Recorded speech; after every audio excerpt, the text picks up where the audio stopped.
Hi everyone, welcome to the end of January general reading. We're going to be covering love, we're going to be covering career / money, finances, and I'm going to be time stamping for everything below.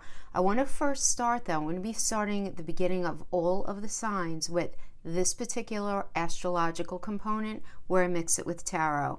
I don't know, I've never done this actually on YouTube, but I think it's a way of helping a lot of you who are very interested in connecting tarot to astrology, having to do with the cards.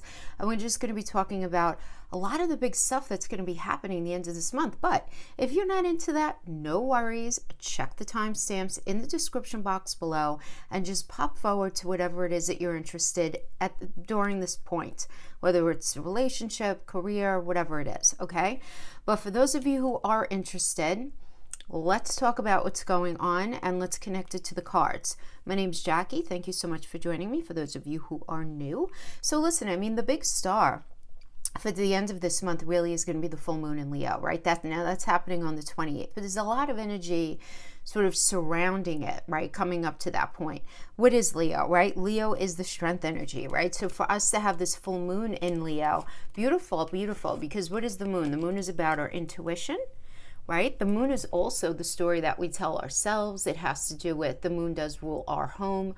But, you know, even in a metaphorical way, our foundation, what we need to feel very grounded, rooted, safe, and secure. And with the Leo energy, we're tapping into all of that, having to do with romance. How grounded, rooted, safe, and secure do we feel in that?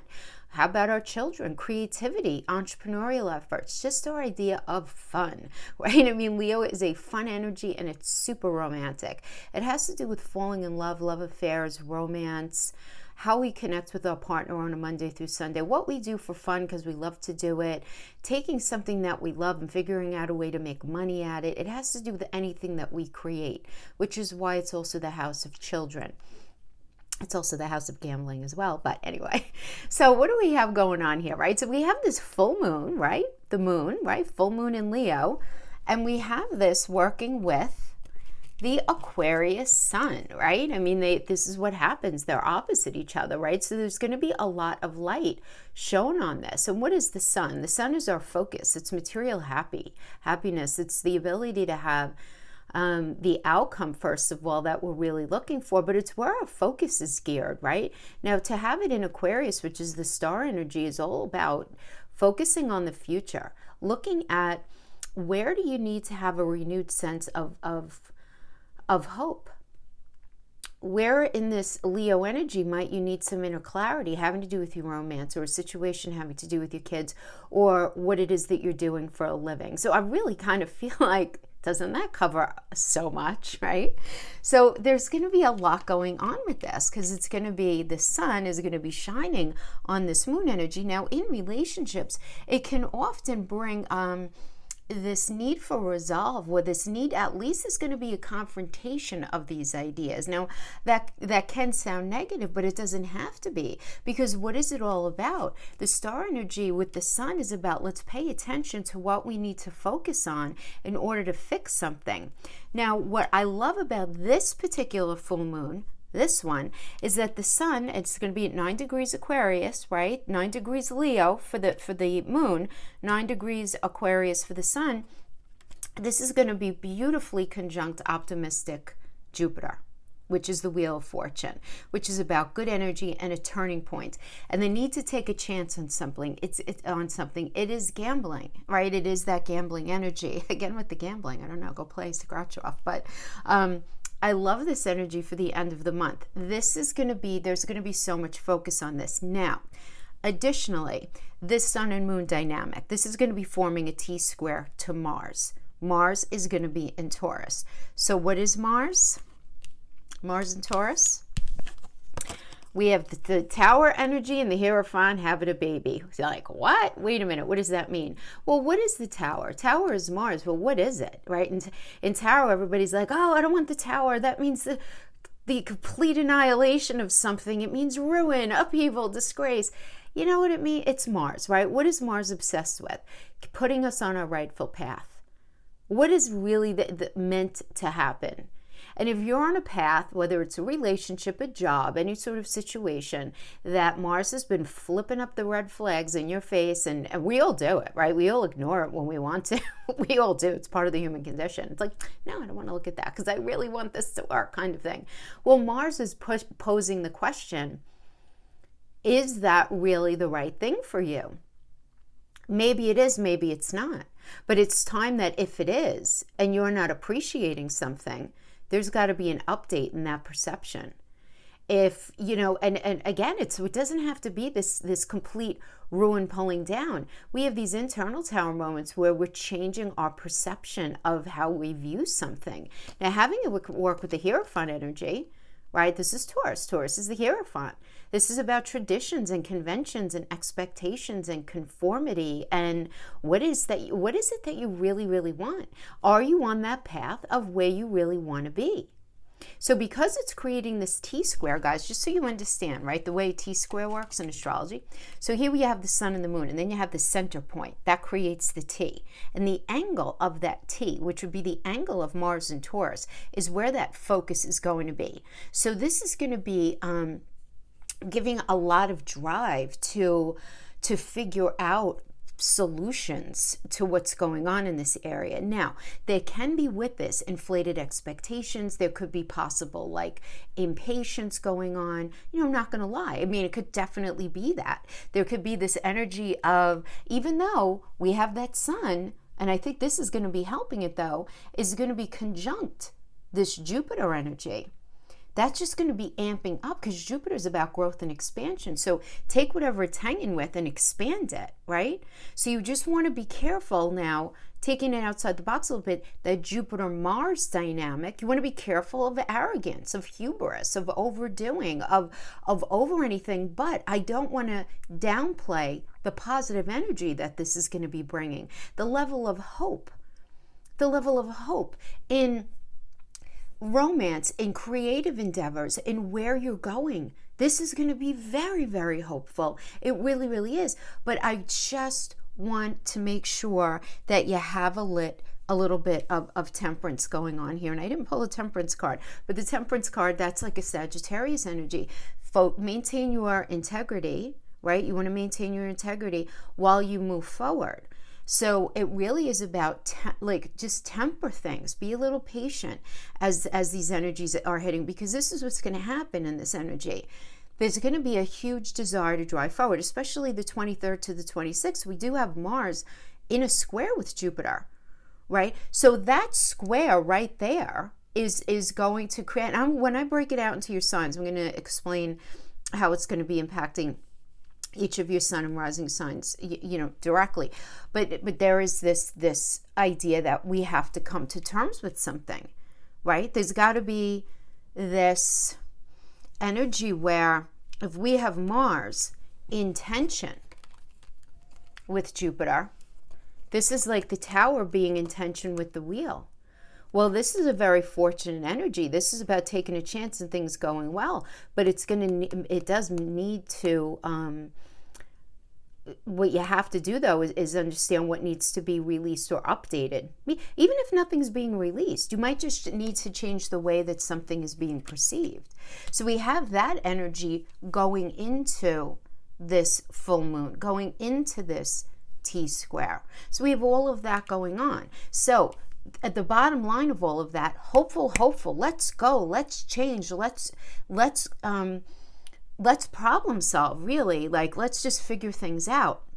But the challenge here, guys, is going to be a couple of things. I mean, we do have, first of all, and what I like here that's going to be added into all of this, I love that we're going to have Venus and Pluto at an almost exact conjunction at the end of the month. So Venus is all about the Empress energy. This is the Empress. This is about growth and expansion. She's the mother of the tarot. It's not only about love, it's money as well. Venus is money. It's one of the money planets. It's self-worth, self-value. How good do you feel about being in something? Do you feel loved? Are you loving what you do? Are you able to grow in what you're doing? And we have that conjunct, which means it's blending with Pluto, which is all about transformation. So there's definitely changes going on in the money sector. There are changes going on in relationship. Could be one of those areas, none, one or all of them. But this could also be internal transformation when we're talking about Venus with Pluto. You're changing the way you see yourself. You're changing the way that your self-concept and feeling really good. Or maybe not good, but I think good because it's Venus there, which is really pushing you to change in a very positive way if you're experiencing like that and not in money or relationship. So I'm not mad at that energy at all. I mean, Pluto can be this disruptive energy in that it's all about endings and beginnings, but let's focus on the beginning part. Focus on the gift. Don't focus on the negative, because then you're never going to be able to really manifest the positive if you keep focusing on the negative of something, right? So we have all of this going on, and I really do feel like from a holistic point, there's a lot of negotiation going on here having to do with relationships, career, money. Depends on how it's going to be hitting you specifically. But I wanted to give this kind of energy read because a lot of people don't know their placements. They don't know what time they're born to check their chart, their house placements, because you need to know that time of birth to know all of your house placements. So I want to give just, you're going to know, you're going to vibe where you're going to be feeling it. So now I do want to also, before I talk about Mercury going retrograde, I do want to talk about the fact that we're going to have Mercury, the Sun, Jupiter, and Venus on a collective level, And I'm talking about according to and I know a lot of you guys watch me who are not living in the United States, but those of you who are living in the States, I can't do it for every country, obviously. The collective energy, we have a lot of expansive energies here in the 8th house. So the eighth house is about coming to financial terms, financial agreements, right? So we have Mercury, communication, Sun, focus, Jupiter, luck and expansion, Venus having to do with money and love in the 8th house at the end of the month. So I definitely think that this speaks to those of us who are familiar with the stimulus situation going on, anything like that. All right. Now this is going to be in conjunct, though. I do want to mention this, in conjunct with Saturn, the transiting Sun, Jupiter, Mercury, and all of that in the 3rd, right? So we have this dynamic between communication and settling up on something. So why do I want to mention this? Well, first of all, I know it's wonderful to say everything is in that 8th house where it seems like really positive, and it is. But you have to understand what an in conjunct means is tension with the 3rd house of communication. So when you have Saturn, hanging out where it's in conjunct Mercury, which is the magician, we have this idea of there needs to be this culmination of this lesson learned, right? There does, because that's the world energy, through this very focused creativity. There needs to be this idea of the ability to turn a vision in the mind's eye into reality. So there's going to be a lot of negotiations. Now, I think the fact that this is leading into February, which is going to have Mercury retrograde. Mercury is going to be retrograde, and it's going to be pre-shadow the last 2 weeks of this month. It's going to be stationary in the 29th into the 30th, which means that there's going to be a culmination of issue having to do with communication, right? And then we go into Mercury retrograde for the month of February. And the thing is, I'm not mad at this, guys. You can't stop life. This is so necessary. If we just look at it from a societal level, and a lot of you, I'm sure, even on a personal level, where it's this time for negotiation. You say, well, wait a minute, Jackie. Mercury is a terrible energy to negotiate in. No, it's not. Not if what's been put on the table was configured prior to the Mercury retrograde. It's fantastic. Glass half full. No, it's not a good time to maybe start something brand spanking new or to suggest something brand spanking new. But as we're connecting this to the collective and we're talking about finances and things like that, and people getting the help that they need, because I think a lot of you guys need to understand this right now, there's going to be heavy negotiations. And this is really positive because all of this stuff has been set in motion before Mercury retrograde. So you have to understand that. If you put in for a job position before Mercury retrograde and you're in the space of negotiation, good. If you're negotiating a contract, a lease, the buying of a home, the selling of a home that started before this point that we're discussing, this is good because it slows everything down so that we can look at everything more clearly. We can see the minutia of everything, right? Because Mercury is such a fast energy, sometimes we need to slow it down and pull it back in order to not miss any of the very important details. So that's going to be going on, having to do with February. I did the February astrology only, if you guys want to check out that video. But that's what everybody's going to be dealing with. Now I'm going to go pull for your particular sign. Okay, see you on the other side. Bye-bye. Hi, Gemini. So let's get right into things. We're going to start off with career for you guys. Let's see what's going on with career.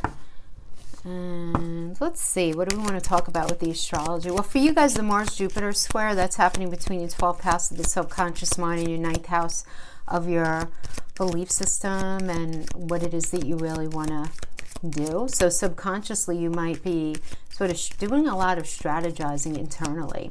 The 9th house is also involved. So the 9th house is where the sun is hanging out for you right now. So the full moon in Leo is in that 3rd house. So Leo is that energy of romance, children, creativity, but because it's romance, right? 3rd house is also, that is the house of you guys, of Gemini, of communication. So you might be meeting somebody online or doing some really, trying to strategize some really good negotiations.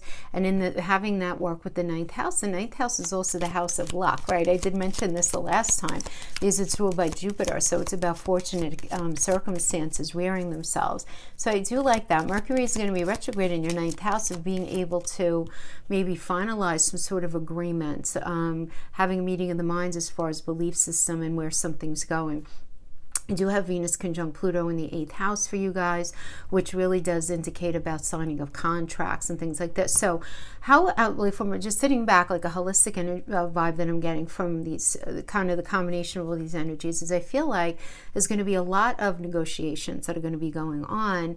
And because Mercury retrograde in you, you guys are ruled by Mercury, right? It's you and Virgo. So the ability to communicate in a way, right? Communicate as you guys, problem solve, which is Virgo energy. The ability to do all of that right now is going to be slowed. It's not that it's not going to happen.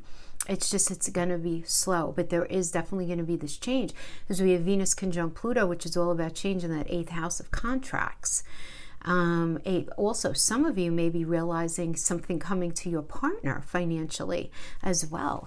Some sort of contract, job offer, some sort of circumstance that's going to end up improving the financial life of your partner as well. So, I'm not mad at any of these energies, to be honest with you. I don't feel like it's in any way going to be challenging beyond what it is, meaning that something is going to be in the space of figuring out, of negotiating.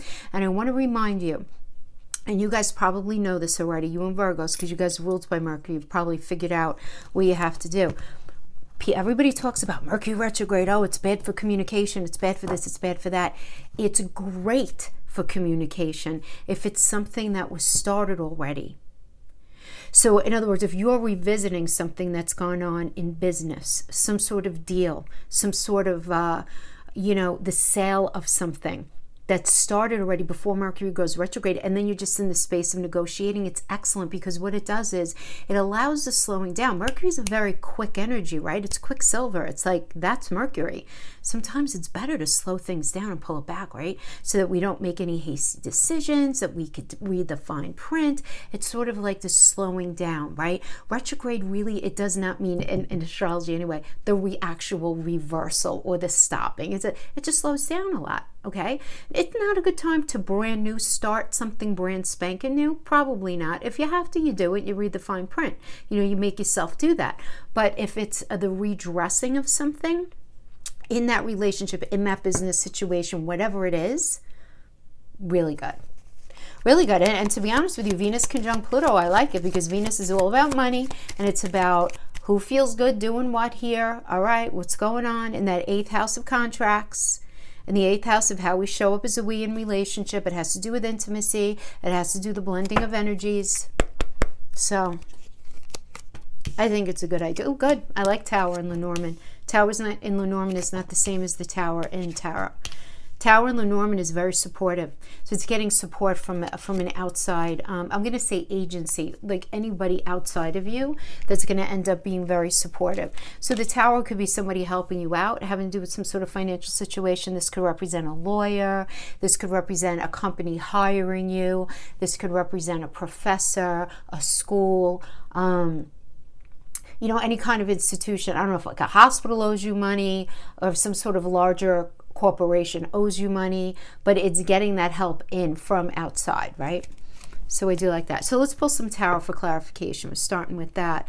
We have this idea that time is of the essence. You know, we all feel like that, right? Right now, time, right? I feel like, just as a collective, we all feel like we've been wasting time. Yet I know a lot of people don't. I know like just as many people have had a horrific COVID experience as there are people who seem to have had a more positive manifestation of it for many people. So it depends on where on the spectrum you fell, but it does seem like everybody's being pushed to like, let's leave all of this restricted nonsense behind already. You know, this element of restriction or the self-restriction or literal restriction. Let's see what's happening here. So working with the Tower, we have the Hierophant energy. Yeah, you know what? I don't know. I feel like money might be coming into some of your partners, like your husband, your wife, your significant other, you know, your boyfriend, your girlfriend. If you guys are in like a serious relationship, could definitely be that. But let me just keep pulling. Okay.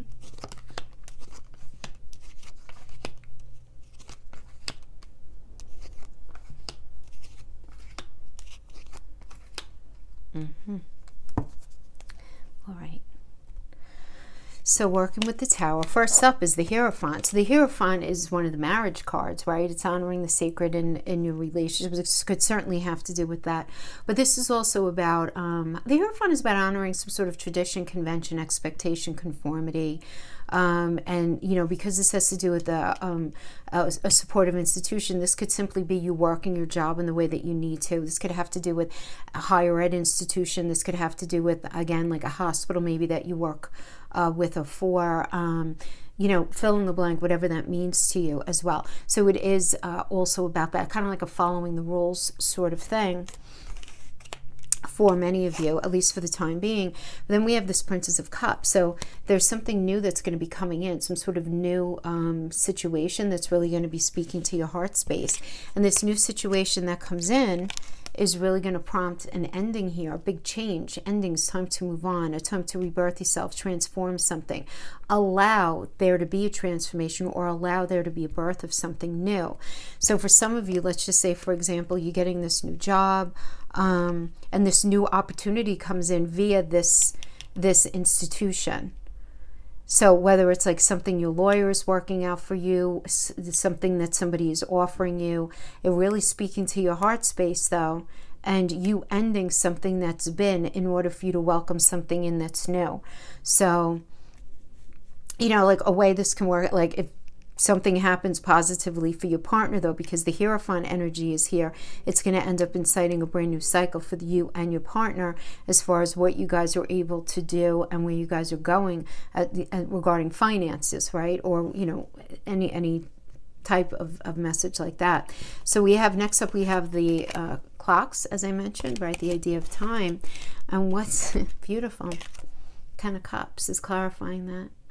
So to me, this is about being very, very patient, right?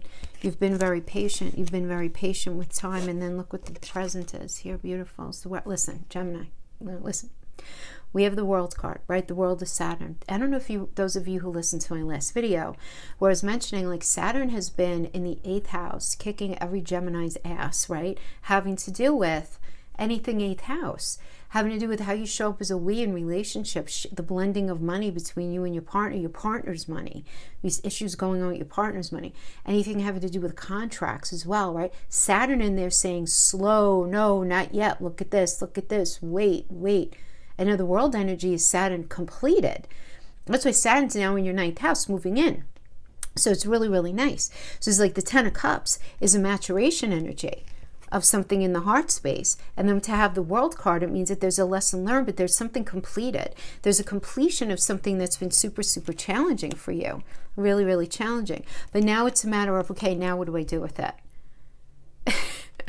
And isn't this the funny thing? Because something's coming to fruition, something is being presented to you, but there's something that about it, while it's going to be a surprise, which is really good, you may not feel completely happy with it. Because there's an element of apathy here with the Four of Cups. But I just want to say, there could also be a little bit of an energy of immaturity here too, where if something is not feeling like 100% the positive that clearly it wants to be understood as, you want to check yourself to see if maybe you're not being a little impatient, that you're not being, you're not looking at what's bothering you about the situation and what is the reasoning behind what's bothering you.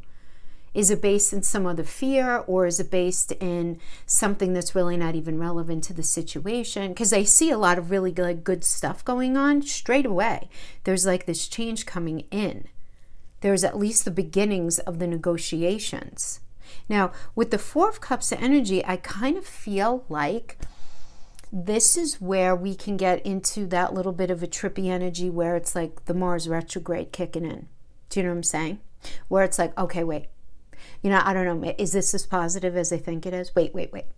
You know, I don't know. Let me just say, let's pull it back. Let's slow it down. I don't think I agree with this. Maybe I don't agree with that kind of thing, right? That's the Four of Cups energy. Because they have the World and have the Four of Cups. Something really good is coming in. And we're going to be feeling this. There's something very, very positive coming in. But at the same time, because of this weird T-square with Mars and Taurus, right? You know, it's going to be bringing inflated expectations and a lot of impatience. So that energy there could create this kind of thing where it's like, well, maybe it's not so good after all. Maybe it's not going to work. Or if it's not happening as quickly as you would like, you're being like, oh, it's not going to work. Just careful of that. I'm just saying that to be forewarned, just to be forearmed, right? So we have some sort of fabulous communication coming in that's going to have some piece of truth to it. Whenever we have the white feather, it's truth. So we have the mail coming in. It means that it's snail mail, right? This is a letter. This is a handwritten letter. So, patience. Lover's energy. Very good. Lover's energy is Gemini. Is about need to make a decision. Now, this could have to do with you deciding to go into business with someone. You deciding to accept that position. You deciding to join forces with somebody. You deciding to sign that paperwork, to sign that contract, to like if you're selling something, right, that's going to bring you money, you have to actually engage with someone else in that space, right? So this is where but there needs to be a decision here. So some sort of information, some sort of contract, I feel like maybe even is going to be coming in, and you have to make the decision. Are you gonna sign it, or are you not going to sign it? Now, we have this focus clarifying here, the Nine of Coins. Nine of Coins energy is about the idea of self-sufficiency and financial gains, and you know, handling money in the way that you really want to handle it. Like, do you think that this agreement, that this offer is going to put you in a space where you're able to be very self-sufficient, where you're going to have the financial gain that you're looking for? And I feel like a lot of you are, to be honest with you. I really do. Because this is a really good, this is the energy where it's like you're making money and you have enough, but you have even extra to get yourself a little something extra. So in accepting some sort of contract, making the decision, I feel like it's going to put you in this Nine of Coins energy that's going to incite beautiful. We have the Princess of Swords, which is about a truth coming in. Now, at the same time, I do want to say, this could also mean gossip. Right? Because Princess is a page energy, but it's the same thing. But no matter how you cut it, it's immaturity. So there could be this immaturity in this kind of communication, right? So it could resonate with you as having this truth come out, right? Something becoming realized that's going to incite this new cycle.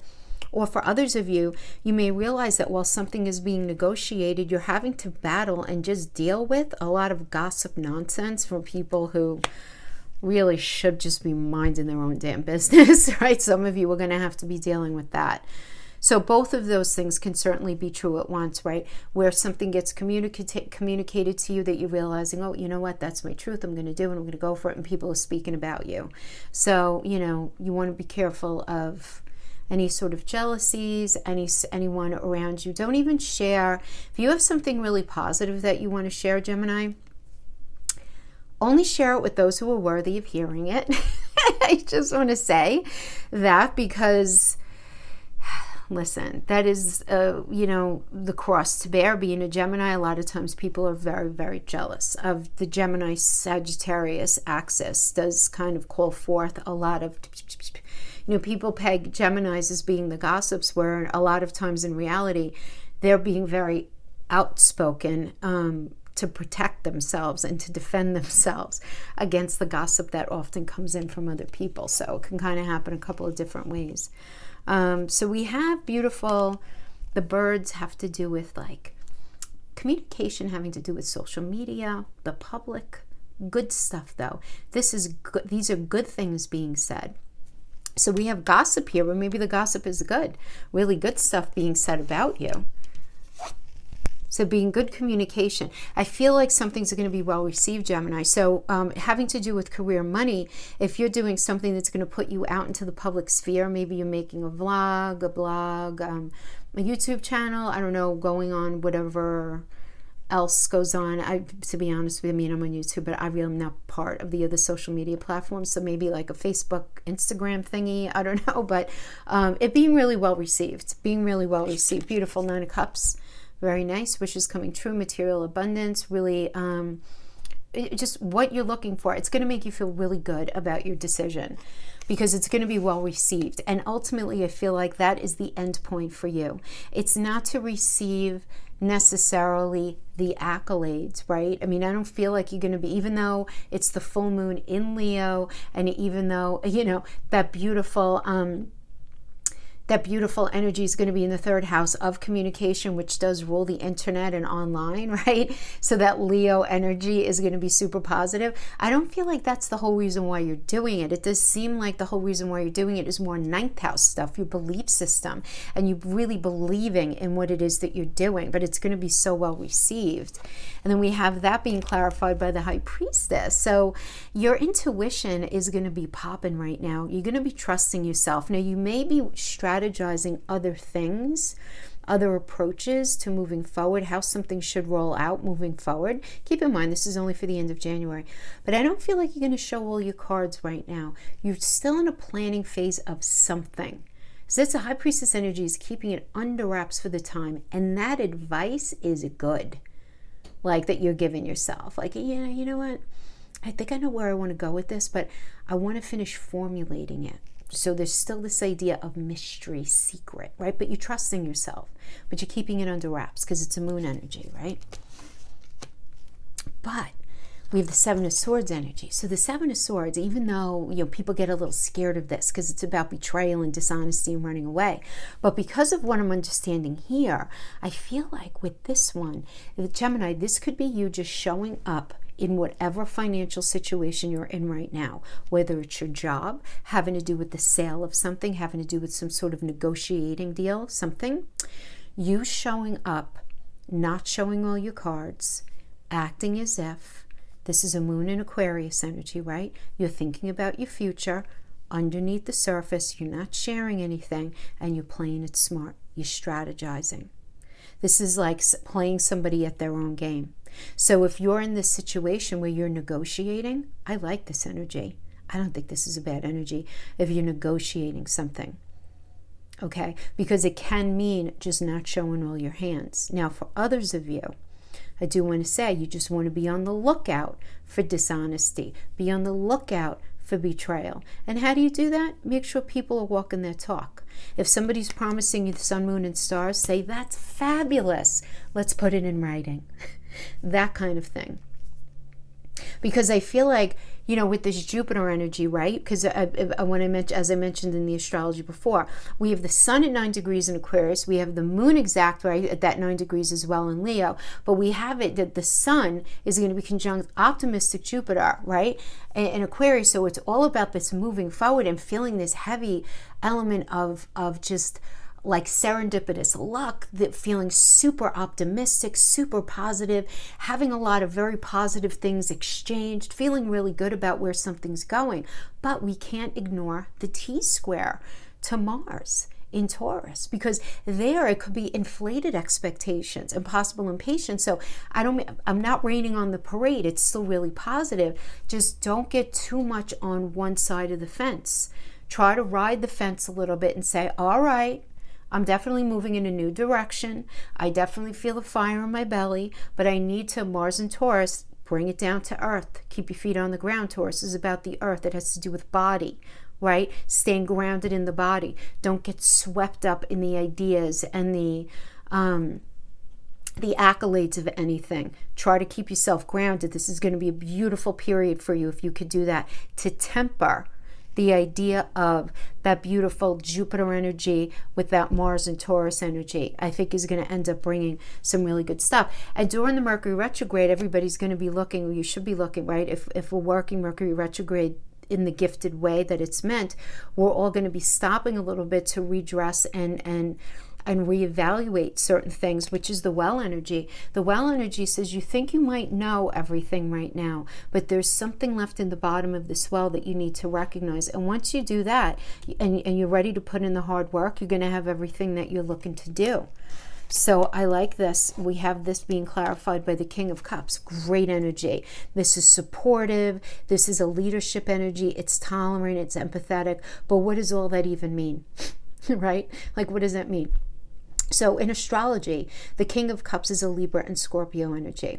So Libra is the energy of signing contracts, really, right? I mean, or it's sort of right before. This is the conversation, right? The signing of the contracts happens more in the 8th house. 7th house is Libra, which has to do with partnerships. These are people that we have some sort of shared sort of legal connection with. You know, so that's why we say 7th house is the house of marriage, but it's also a business partnerships. It could be any sort of agreement that we get into where there's got to be signing on the dotted line, anything like that. So that's Libra. And then we have its end Scorpio, right? Scorpio is the 8th house of where the contracts get signed. So we have negotiation in the 7th house. We got the signing of stuff going on in Scorpio in the 8th house, right? Beautiful. Well, what has to happen to get from point A to point B? From the negotiation to the signing. Well, you know what we have to do? We have to be very tolerant. We have to be very empathetic of each side, what everybody needs. That's the King of Cup energy in action. Does that make sense? So that's why I like to incorporate the astrology so we can understand what that actually means. So there's going to be negotiations that are going to be going on. Now, they might not be comfortable. We have it working with the Knight of Wands energy, right? Knight of Wands comes in, is very confident, very self-assured, but a little feisty, saying, all right, well, this is how I think it should be, and this is how I think it should be. But there being this, I want to say, lively exchange, but it definitely does seem like it's going to end up being a good thing for you. We have the ultimate here is 2 of Wands, waiting for the results on something, making a choice, making a plan. So what I see is there being an ultimate point in the negotiations where, now I got to pull like an outcome, because you're going to be waiting for results here. Negotiating, recognizing with the well energy something that you might have missed before. Maybe you catch it, maybe a lawyer catches it, maybe it comes to you in a dream. Who cares, right? As long as to look at something.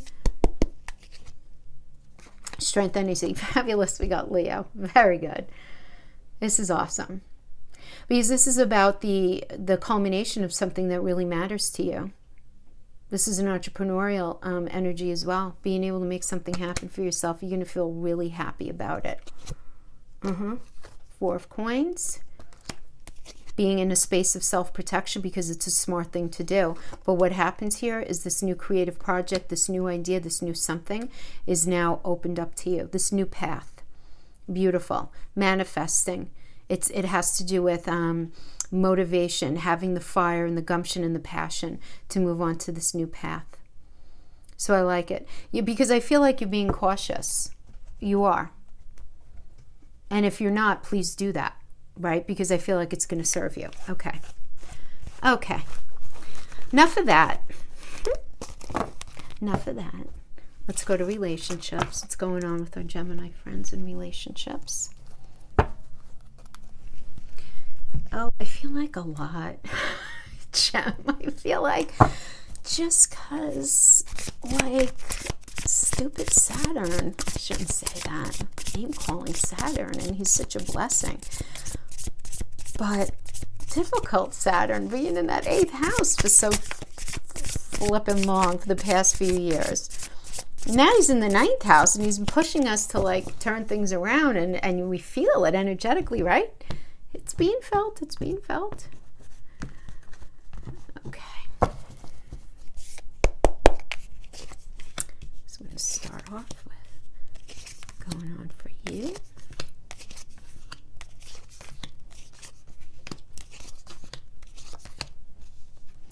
I'm pulling Norman for you, and then we'll do.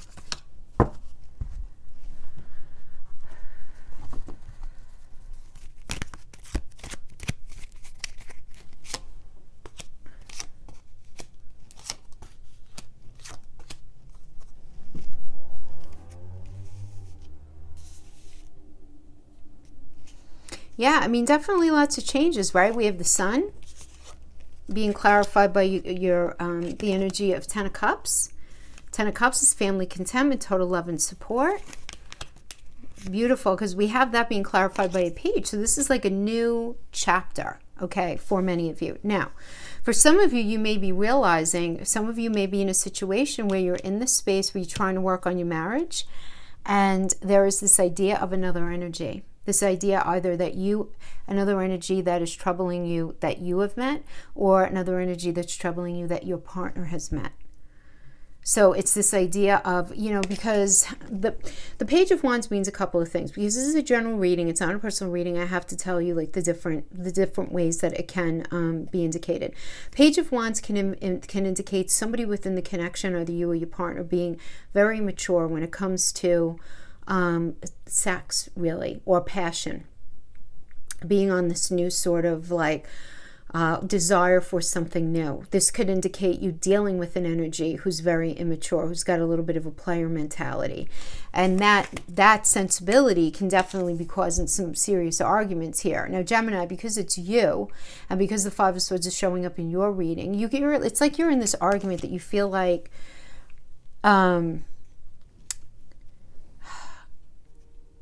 the Five of Swords is this conflict energy. 5 is always conflict. Swords are truth, right? So you're ending up in this argument, but you're in this space where you're feeling like the argument really isn't even yours to have, right? You're not looking to accept all the blame for something. Not that you're looking to totally point the finger at somebody, but you're realizing that there's a situation that no matter how long you guys argue, no matter how loud anybody yells, nobody's winning here. You're not winning. The only thing that you could actually do is to sort of gracefully, like, sort of step away from the situation, right? And it does seem like, this is something that's sort of like you can't really escape it for those of you dealing with this other energy. Now, for others of you who are not in this space where you're dealing with that, the Page of Wands can also indicate a new cycle. Wands are will and passion. So this could certainly be a situation where you guys are trying very hard to focus on your family, and you're trying to revive the passion in your relationship again. You're trying to remember what it is that you guys like really feel. I'm not going to talk about like literally like attracted to, like what turns you on, what turns them on, like really trying to get into that space to really infuse some fresh energy and some fresh life into the experience together. But the end result ends up in an argument. And this argument can be completely grounded in insecurities and vulnerabilities, where it could be the kind of relation where it's like, I really want to feel close to you, but we need to talk about like what's going on with the intimacy. Like, I feel like, are you still attracted to me? Are you still attracted to them? And it could be sort of end up in this sort of explosive exchange of truths, though, but it's like almost necessary. It's an air clearing. I always feel like the Five of Swords is always a very necessary kind of argument. Like Five of Swords and even like Knight of Swords. I just feel like these are very like necessary conversations that go on. Like, what's getting in the way if there's something in the way? So then we have the Skaith, and the Skaith means that something needs to be cut out. So the devil's got to be cut out. So whatever's going on here that's getting in the way, whether it's addiction, greed, envy, materialism, obsession, sexual lust, self-involvement even, right? That's an imbalance. Somebody who's just so super selfish, narcissistic tendencies where they're just a little too worried about themselves. Because you want to remember, the devil indicates a shackling, right? As a shackling. That's what, because the devil is a Capricorn energy. Capricorn is ruled by Saturn. Poor Capricorn, right? But Saturn rules Capricorn. And what is Saturn? Saturn's all about shackling, right, a situation until the truth is recognized and putting in the hard work at addressing where that imbalance is, right? I mean, that's Saturn, right? In the end, it's a gift. It's not the easiest energy to be in, because sometimes we don't want to look at this stuff. But there's got to be this recognition of who feels shackled, how and where and why, right? So where do you feel held back? Where do you feel restricted? Where do you feel like the imbalance is in Gemini? Whether the devil is you or whether the devil experience is, what you're having with your partner, it doesn't really matter. It's got to be cut out. It's got to be cut out, and that's the truth. I feel like you're the one serving it up. Right? Total honesty, self-sufficiency. The Queen of Swords, and the Queen is always about connection. Swords is truth. So this is also the energy of like the single parent, the woman who sort of breaks away from something, who becomes very self-sufficient and who's living in her truth, right? Now, gender doesn't matter here, right? I mean, I'm just saying she because it happens to be a Queen energy. But it's like the breaking away of something that you felt very shackled in. You're not willing to feel shackled anymore in a certain way. It doesn't mean that you don't want you don't want the happiness, you want it, but it's like there's some sort of shackled experience that's going on, and it's really getting in your way, and you just feel very unfulfilled, and you're feeling very apathetic, and you're like, not so much anymore. They do this, and this, and they do that, and that. But you have to look under that, right? Because the Four of Cups, I always say, whatever is troubling you about the relationship, it's poking at a deeper something inside of you that you may be carrying from the past that's not fully healed, or just poking at a vulnerability or an insecurity or a fear that you have, right? So something that you need to look at as far as that goes, not to say that I'm really kind of getting that nothing here is like any one person's fault. It's just sort of like the way things have rolled out. I don't know if that makes sense. So then we have the tree, which is, as above, so below. What we experience out in the 3D, we're going to manifest in our bodies as well. So it's this understanding that if we keep an unhealthy outside, we're going to have an unhealthy inside. If we're not happy in our relationship, we're going to be unhappy in life. So it's this need and this understanding that we need to create a balance. So clarifying that, we have the Knight of Cups, and the Knight of Cups is Prince Charming, Princess Charming, but some sort of proposal coming in. So this has to be a let's do, fill in the blank. Let's go out for the first time. Let's get married. Let's move in together. Let's get engaged. Let's have a baby. Let's open a business, whatever it is. But it's got to be this proposal of something that's coming forth for you to feel better about staying in this situation. But it ends up bringing us to the Five of Wands energy, which is all about battle of the wills, rivalry, challenges, obstacles, it's Saturn in Leo. When Saturn's in a sign, the shadow manifestation of that energy is going to rear its head, which has to do with like egotism, and really digging one's heels into how, it should be this way, it should be this way. And even though it might be super challenging while you're in it, there's still this fire in your belly for this person. There's still this desire. Like it's the kind of energy, the Nine of Wands is like, oh my God, I've been through so much with this person. And it's saying like, at the one time, I can't do this anymore. I can't. All right, wait. All right, wait, maybe if we strategize a little differently, I'm going to keep my boundaries up and I'm going to persist in this, right? Because this is right before the Ten of Wands, where it's the card of, then it's the energy of overwhelm. You're not quite there yet, but you're very close. You're very close.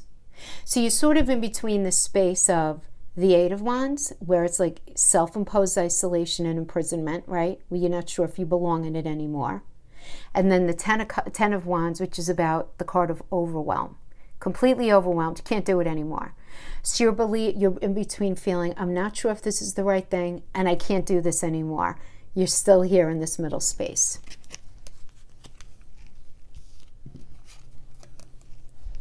So children could be involved in this discussion, this idea. Doesn't have to be, can be. Can be little children, the idea of having children, okay, depending on where you're at in your life. But the fifth house, this is fifth house energy, right? So this has to do with children, but it also has to do with romance. And it has to do with feeling romanced and feeling in love and falling in love affairs. And it's the house of fun, and it's the house of creativity and all of this, right? So, you know, it's very important to you right now to sort of access that energy right now, that very benefic energy, right? And where is this shining for you is this third house right now, this idea between the third house and the ninth house. So some of you, I just want to say it, some of you may be in this situation, but be careful that, you know, I was going to say, be careful that you don't meet somebody online. What the hell does that even mean? I don't even know what I just said. Like accidentally on purpose, meeting somebody online? I don't know. But why am I being called to say that? I'm not sure. Because then we have this Ten of Swords energy. Okay, painful, complete and painful ending. Hitting the rock bottom here on something. Okay, and then we have that followed by the Page of Cups. What is going on with this new love? This page.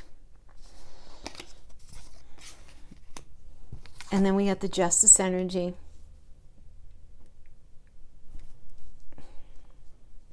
Okay, listen.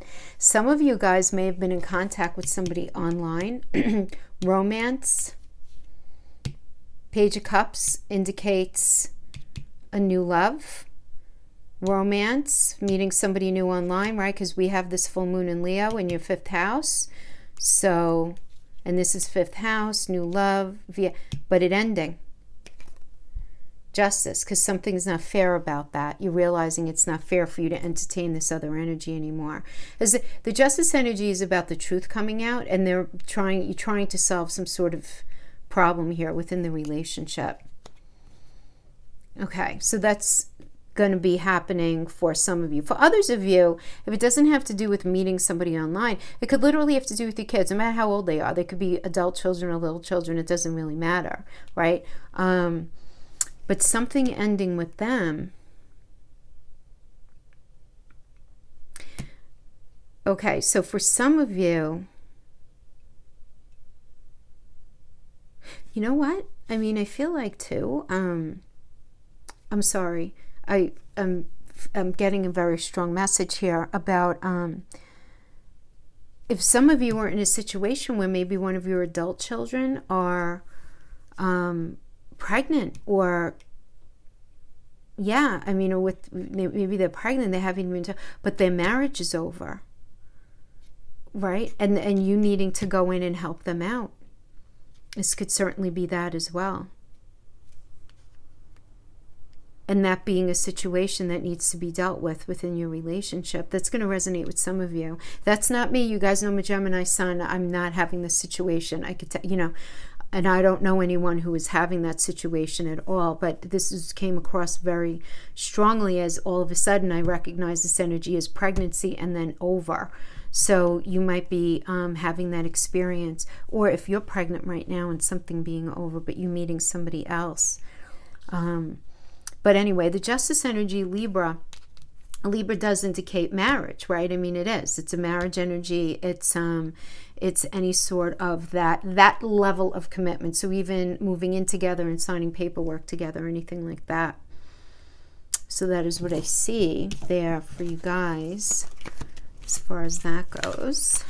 Okay. Very interesting. I gotta do what I feel called to do. All the signs I was doing the Celtic cross spread, but I don't know, for you guys I feel differently. Okay. Let's see what's going on with your partner. Yeah, another child card for your partner now. Look at that.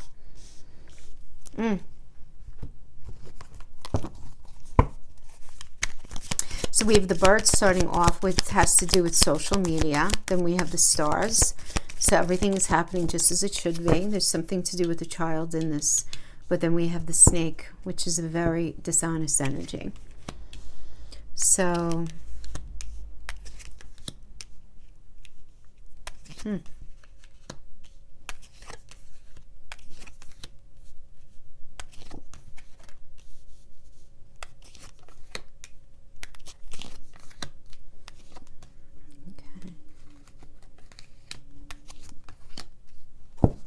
right.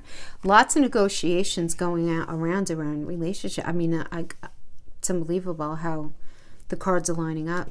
We have this idea where there's communication with somebody online. This is your partner's energy, the person that you're dealing with. There's some sort of communication going online. We have the Three of Pentacles, which is Mars and Capricorn. So this is like, what is the right thing to do? How are we going to be able to move forward in this? Three of Pentacles is to do with teamwork and working together in something.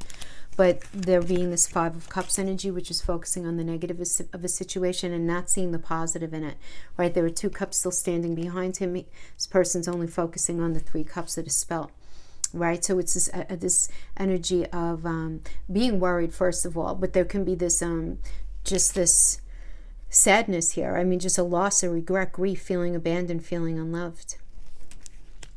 Right, and then we have with the Four of Wands, and we have this working with the Four of Wands energy, which is about homecoming, right, and reuniting with somebody and family and friends and a strong foundation. This is one of the marriage cards. So it does seem like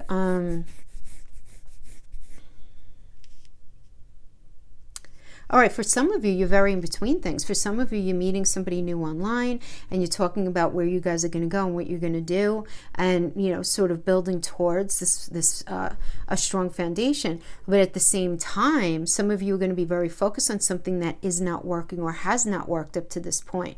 For others of you, you're going to be in this space where you're going to be communicating with each other and talking about what needs to be fixed. But while you're talking about the possible solutions, you're feeling this level of sadness. You're feeling very unloved within the situation, even with the person right in front of you. So there can be this reconciliation energy, right? Because the Four of Wands is a reunion energy, a homecoming energy. So trying to work something out, but still feeling very sad in it. So we have working with it. Something is written in the stars. What's written in the stars? We have the completion of something. So this is completion of a lesson. For some of you, that this is needing to travel, needing to go on a trip. But the world is Saturn again, you know, not to be repetitive, but this is what I'm saying. Like, I just feel like you guys are in this space, right? You guys are in this space right now, Gemini. This is your partner, but this is you, the space that you guys are in. And obviously it's going to impact the person that you're with as well, where Saturn has completed the lesson. There's some sort of completion that's been written in the stars. Now, they're going to be feeling this, definitely this worry, definitely this poverty mindset, isolated. They may even be experiencing some financial loss. We have this working with the Eight of Pentacles. They may be very focused on their work, trying to just master their craft, because the 8 is the number of mastery. So mastering their craft, really trying to throw themselves into work. Or if it's not about work, it's about figuring out what's necessary in order to try to fix this.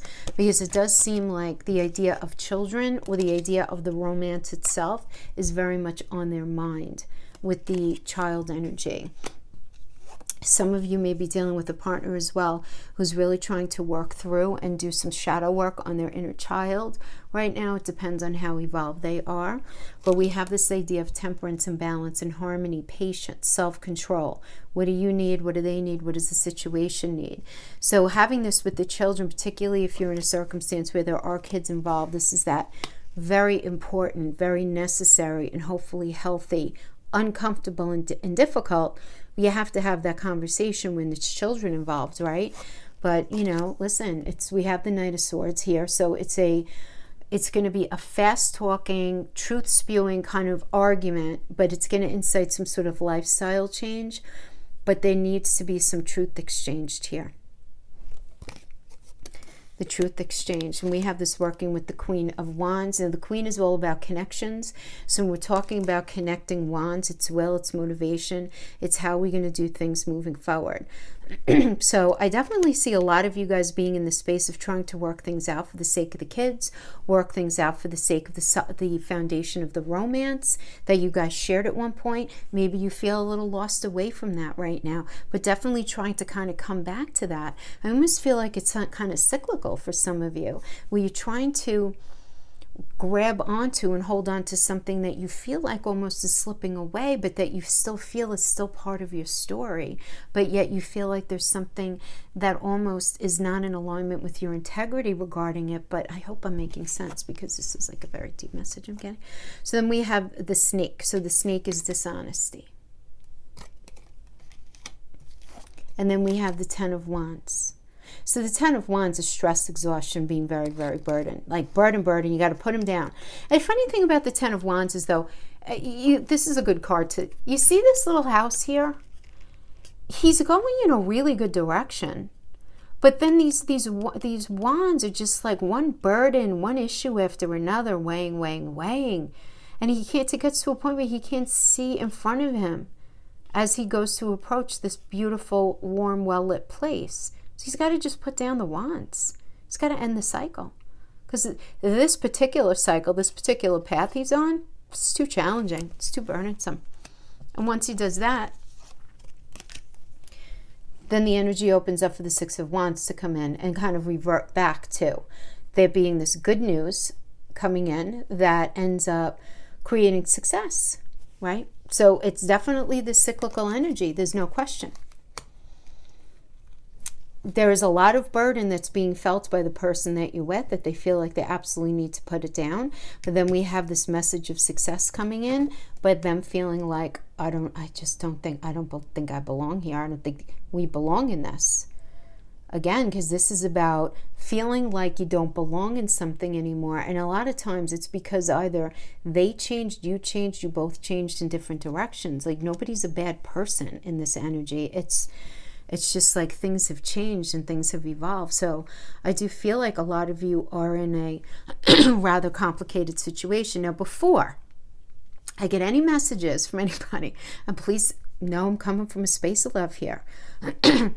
Oh, Jackie, you're giving your own reading or whatever the heck it is. Let me tell you something, okay, about me. I don't read for myself. I completely separate my energy. And I'm going to give you an example, like something that's kind of like this. I was a massage therapist for many years. And I did Swedish and I did shiatsu and I did lomi, I did all different types where, very exposed to the naked body. To me, the foot is part of the leg is part of the butt is part of the back. It's all, nothing sexual, okay? It's like my job. It was my job. That's what it is, right? My students are my job. Right? And this is, believe me when I tell you, I sage everything. And this is not my reading, guys. This is not my reading. This is going to be very challenging for a lot of you guys. I could see where maybe I might resonate with the work part more, but not with this, okay? And the reason I'm saying that is because I get a lot of, and I have a very thick skin. I really do. But I feel sad if people think that, I don't know if other readers do that, but for me, no, I don't do that. Because to be honest with you, for the most part, I actually resonate much more strongly with my rising sign. It just happens to be my chart and the way my particular placements rolled out. But it's not like that for me, okay? So guys, I love you. I love you so much, Gemini. You guys are so much fun. I love engaging with you on the platform in the way that I do. But I just want you to understand that when I give a deep, complicated reading, it's because that's how it's coming to me and not because it's my story, because I feel like this was rather complicated. Okay? All right, my friends, thank you so much for joining me, and I will see you guys next time. You guys take care. Bye-bye.